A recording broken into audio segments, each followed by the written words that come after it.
मुखातिब हूँ डॉक्टर प्रदीप शुक्ला से।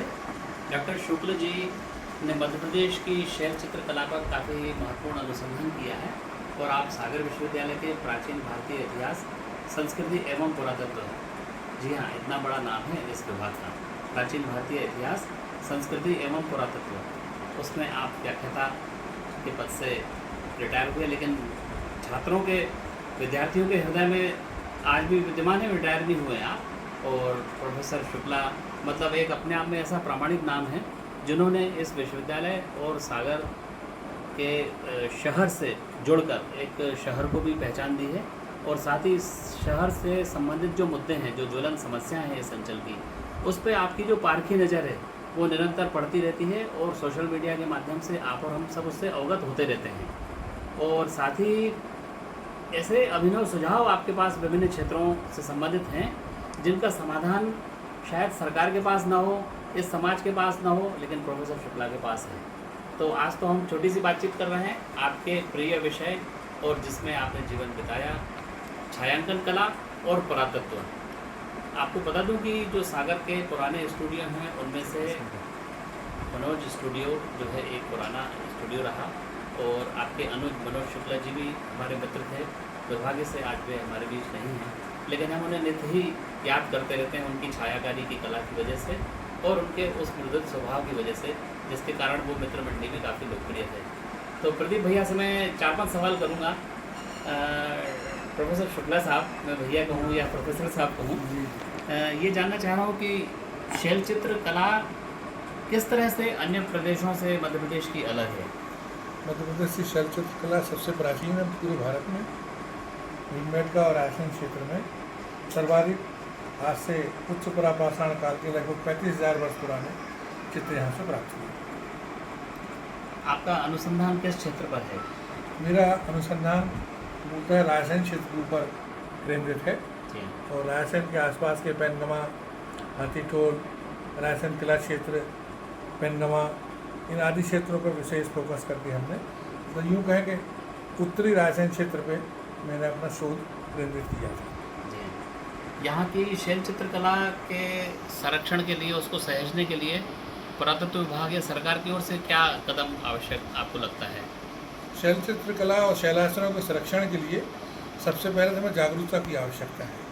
शासन भी श्रेय ले सकता है, जैसे कि रायसेन की जो दरगाह है उसके सामने हाथीटोल के रामसज्जा के शैलाश्रय कहलाते हैं, तो मुश्किल से सड़क से 1 किलोमीटर दूर है। वहाँ सिर्फ यदि फेंसिंग करा दी जाए तो प्रथम चरण में बहुत अच्छा संरक्षण हो सकता है। इस टाइप से छोटे छोटे रूप में हम संरक्षण बहुत सक्षमता से कर सकते हैं। प्रोफेसर साहब, ये बताएं कि जो भीमबेटका के शैल चित्र हैं, क्या वास्तव में वो सबसे अनूठे हैं या उस तरह के अन्य स्थानों पे भी होंगे? भीमबेटका के चित्र अनूठे तो हैं ही, वो भी रायसेन जिले में ही सम्मिलित है। जी हाँ। एस बेल्ट जो प्रोफेसर शंकर तिवारी जी ने खोजा था, भीमबेटका से लगा हुआ कई इतनी अच्छी साइट्स हैं। कठौतिया है, नीला झिरी है और जावरा है, और ये नीला झिरी के अलावा भी एक दो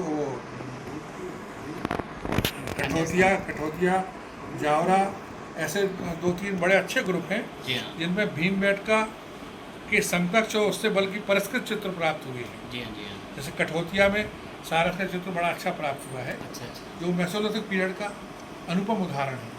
इसी प्रकार रायसेन के पैनगमा में कूटने पीसने के उपक्रम के प्रमाण स्वरूप हमें ओखलियाँ प्राप्त हुई हैं, जो भीमबेटका क्षेत्र में कम प्राप्त हुई हैं, लेकिन पैनगमा में 20 जगह उनके उत्खचित स्वरूप प्राप्त हुए हैं, जिससे इसे 2 दशक प्राचीन मानव शैलाश्रयवासी कूटने पीसने का उपक्रम भी करते थे और अपने जीवन यापन में सहयोग देते थे। अभी आपने प्रोफेसर शंकर तिवारी जी का नाम लिया जी, क्या ये वही है जिन्होंने बस्तर की कुटुम्ब गुफाओं में कुछ शोध? वही शंकर तिवारी जी हैं, भूगोल वेत्ता थे मूलतः, लेकिन उनको पुरातत्व में बहुत रुचि थी। जी जी।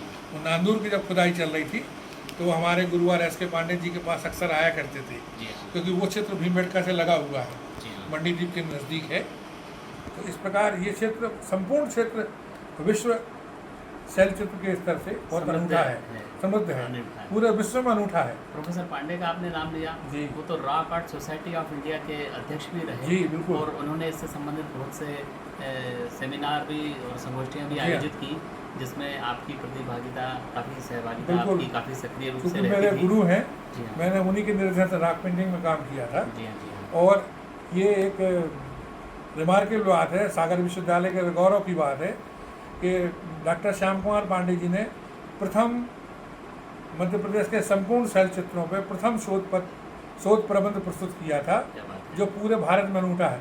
उसके पहले रॉक पेंटिंग पे पीएचडी हुई नहीं थी, जी हाँ, जी हाँ। वो प्रथम के.डी. वाजपेयी साहब के निर्देशन में। नहीं, निश्चित ही उनके काम जी। से कुछ थोड़ा मैं भी वाकिफ़ हूँ, और चूँकि उस विषय का मैं विद्यार्थी नहीं रहा, जी लेकिन परिवार से उस विषय के साथ जुड़ा रहा, इस कारण मुझे बड़ा एक अपना विषय लगता है। एक प्रोफेसर वाकणकर साहब का भी नाम इस संदर्भ में कभी वाकणकर जी वो पांडे जी समकालीन हमारे रहे हैं, निवास पे भी आए जी। कुछ बार वो। उन्होंने बहुत काम किया है। जी हाँ, और भीमबेटका को प्रसिद्धि वाकणकर जी नहीं दिलाई। जी हाँ, हालांकि प्रथम उत्खनन भीमबेटका में सागर विश्वविद्यालय ने जी हाँ, के.डी. वाजपेयी, एस.के. पांडे साहब और झा साहब के निर्देशन में संपन्न किया। जी हाँ, लेकिन बाद के वर्षों में कुछ टेक्निकल दिक्कत आई, जी हाँ, वो पुणे और उज्जैन वाले उसका श्रेय ले गए, जी हाँ, जी हाँ, लेकिन मूलतः जो पायनियर है वो सागर विश्वविद्यालय है। जी हाँ, जी हाँ। भोपाल में सर एक मानव संग्रहालय है, वहाँ भी कुछ बताते हैं कि शैल चित्र दीर्घाएँ हैं कुछ caves मानव हैं। संग्रहालय के परिसर के पीछे की तरफ जी हाँ, बड़े तालाब की ओर, जहाँ वो रीजनल कॉलेज है, जी हाँ, वहाँ शैलाश्रयों की एक श्रृंखला है, और वहाँ कुछ सीमित मात्रा में उत्खनन कार्य भी हुआ है। जी हाँ, और वहाँ भी ताम्रपाषाण कालीन और मेसोलिथिक पीरियड के शैल चित्र प्राप्त हुए हैं, जो एक जीवंत प्रमाण है। जी हाँ, जी। वहीं इस तरफ संग्रहालय है और पीछे की तरफ शेल्टर है। सर एक रायसेन के पास बहुत लोकप्रिय राम छज्जा साइट का आपने उल्लेख किया था जी वहाँ एक बहुत दुर्लभ चट्टान है जिसे गांव के लोग बिजलिया टोल कहते हैं। जी तो आपकी एक तस्वीर कई बरस पहले दैनिक भास्कर में प्रकाशित हुई थी। जी। तो छायांकन कला में भी आपका काफ़ी योगदान रहा है। आज की छायांकन कला और आपके दौर की कला में आपको क्या अंतर लगता है कि क्या उसका स्तर टेक्निकल रूप से तो सुधरा है, जरूर नए कैमरे कई किस्म के आ गए, लेकिन क्या कमी क्या महसूस होती है? आजकल की जो फोटोग्राफिक आर्ट है, जी डिजिटल वर्ल्ड विकसित हुआ है फोटोग्राफी में, तो बहुत समृद्ध है और ये बहुत सुरक्षित भी है। हम लोगों के समय तो फिल्म का रोल का चलन था, जी हाँ, यदि फिल्म कुछ गड़बड़ हो गई तो दोबारा उस स्थान तक पहुंचो। डिजिटल फोटोग्राफी के द्वारा हम कई शॉट्स ले सकते हैं और कई तरीके से सेव भी कर सकते हैं, और क्वालिटी में बहुत इम्प्रूवमेंट हुआ है। आप चाहें तो जैसे किसी का पद चिन्ह बने हुए हैं जी हाँ, तो उसकी माइक्रो फोटोग्राफी भी इजीली कर सकते हैं। जी ये सुविधा पहले नहीं थी। 2-3 लेंस बदलो, भारी भरकम इक्विपमेंट ले जाओ, जी हाँ, लेकिन डिजिटल फोटोग्राफी ने बड़ा इजी गोइंग कर दिया। और सबसे बड़ी जो खासियत है कि आज हम यहाँ बैठे हुए हैं, हमारी वार्ता हो रही है, हम अगले क्षण इसको पूरे विश्व को प्रकाशित कर सकते हैं। जैसे आप शेल्टर में काम कर रहे हैं, जी हाँ, वो अपने शॉर्ट रील जी हाँ। आप दुनिया वायरल कर सकते हैं, को दिखा भी लोगों को सकते हैं। जानकारी से अवगत हाँ, तो करवा ये सकते हैं। मतलब कहते हैं ना, पलक झपकते जी हाँ, जी। आपकी कला पूरी दुनिया के पास पहुँच जाएगी। लेकिन मुझे लगता है व्यक्तिगत रूप से कि विद्यार्थियों में जज्बा जरूर कम हुआ है, साधन तो बढ़ गए हैं। तो ऐसे पुरातात्विक स्थानों पे जो स्टूडेंट्स की सैर होती थी स्कूल कॉलेज से, मुझे याद है कि मेरे पिता भी अक्सर अजंता एलोरा विद्यार्थियों को ले जाते थे, और जब खूब। कभी बजट का अभाव होता था हाँ। तो ग्यारसपुर और नज़दीक के स्थान दिखा उदयगिरी देते या थे। उदयपुर, सांची आदि नज़दीक के स्थानों को दिखा देते थे। आपके साथ प्रोफेसर मनवानी के साथ क्या किसी यात्रा में गए हैं या संगोष्ठी मैं में कोई प्रोफेसर मनवानी जी के साथ अनेक यात्राओं में गया हूँ। स्टडी टूर में सर के साथ गए हैं।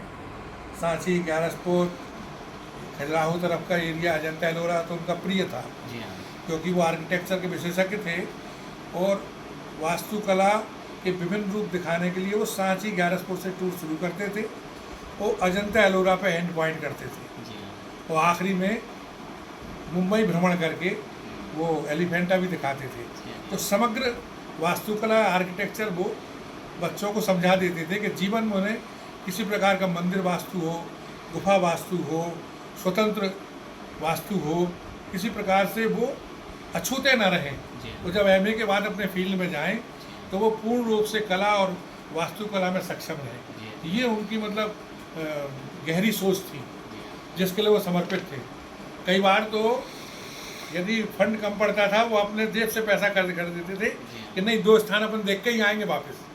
ऐसा ही सर, मैंने एक जुनून पापा के मित्र हैं और आपके भी जी। मित्र और गुरु दोनों रहे होंगे, जी। क्योंकि बहुत आयु का 10 वर्ष 12 वर्ष अंतर रहा होगा। जी। प्रोफेसर विवेक दत्त झा, जी। तो उन्होंने भी थिएटर के क्षेत्र में सागर में रंगमंच के क्षेत्र में भी उन्होंने युवाओं की रुचि जगाई। वो खुद भी थिएटर से जुड़े थे, जी। तो उनके साथ का कोई संस्करण हो तो मुझे आप शेयर कीजिए। झा साहब के साथ तो अनेक यात्राएं की, उत्तराखंड में भी साथ में रहे हैं। तो झा साहब एक बहुत जिंदा के लोग बड़े उत्साही प्रोफेसर रहे हम लोगों के, और गुरु भाई कह लें या अग्रज कह लें। उनकी एक विशेषता थी कि वो बच्चों से बहुत उनके स्तर पे हिल मिल जुल के वो समझाया करते थे। तो चाहे मनमानी साहब हों, चाहे झा साहब हों, चाहे पांडे साहब हों, ये लोग बच्चों से हिल मिल के उनको मित्रवत समझाते थे। जी जी। तो इस कारण वो बहुत प्रसिद्ध रहे हैं। कोई विद्यार्थियों पर रोब नहीं झगड़ा करते थे? नहीं, वो उनको ऐसा बताते थे मित्रवत कि जैसे अपने घर की किसी चीज़ों को हम परिचय करा रहे हैं। जी। तो जब आप मित्रवत या सहज रूप में समझाएंगे तो बच्चे के दिमाग पे अमिट छाप छूट जाती है और वो जीवन याद रहता है। कुछ चीज़ें हम लोगों की हैं, जैसे प्रोफेसर के.डी. वाजपेयी साहब थे। मेरा पहला टूर था 1977 में, मल्लार में खुदाई चल रही थी। आपके प्रोफेसर मनमानी साहब भी थे, सभी लोग वहाँ थे।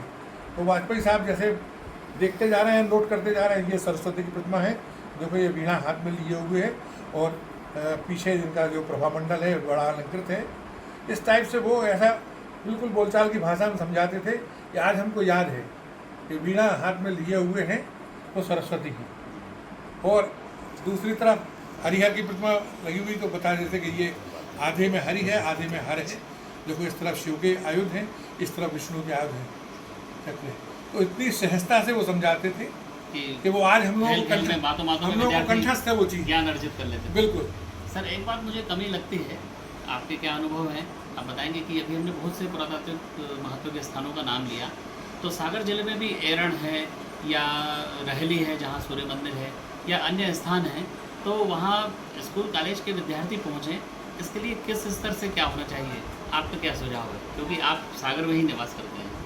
एरण या रहली का सूर्य मंदिर या राजगढ़ के जो मंदिर हैं, इनको बच्चों में आकर्षण पैदा करने के लिए जो छोटे छोटे स्टडी टूर 1 डे 2 डे के निकाले जाएं, जितना जिसके पास सामर्थ्य हो। जी हाँ। और जिला शिक्षा अधिकारी और ये जो अपने पुरातत्व के लोग हैं, इनसे कोऑर्डिनेशन करके छोटे छोटे टूर बनाए जा सकते हैं, जबकि पाठ्यक्रम में पढ़ाए जा रहे हैं जी हाँ। कि हमारे दर्शनीय स्थान ये है, ऐतिहासिक स्थान ये है। तो छोटे रूप में हम बच्चों को सुबह ले गए, शाम को वापस कर गए, तो अपनी हेरिटेज को जान सकते हैं और उनको एक निकटता प्राप्त होगी कि हमारा इतना गौरवशाली स्थान हमारे शहर में। इस बातचीत के लिए प्रोफेसर शुक्ला साहब आपका बहुत बहुत धन्यवाद भाई साहब। हम आगे भी अन्य विषयों पर आपसे बात करते रहेंगे और आज की पीढ़ी को हम नई नई जानकारियाँ आपके माध्यम से देते रहेंगे। बहुत बहुत धन्यवाद। आपका भी बहुत बहुत धन्यवाद।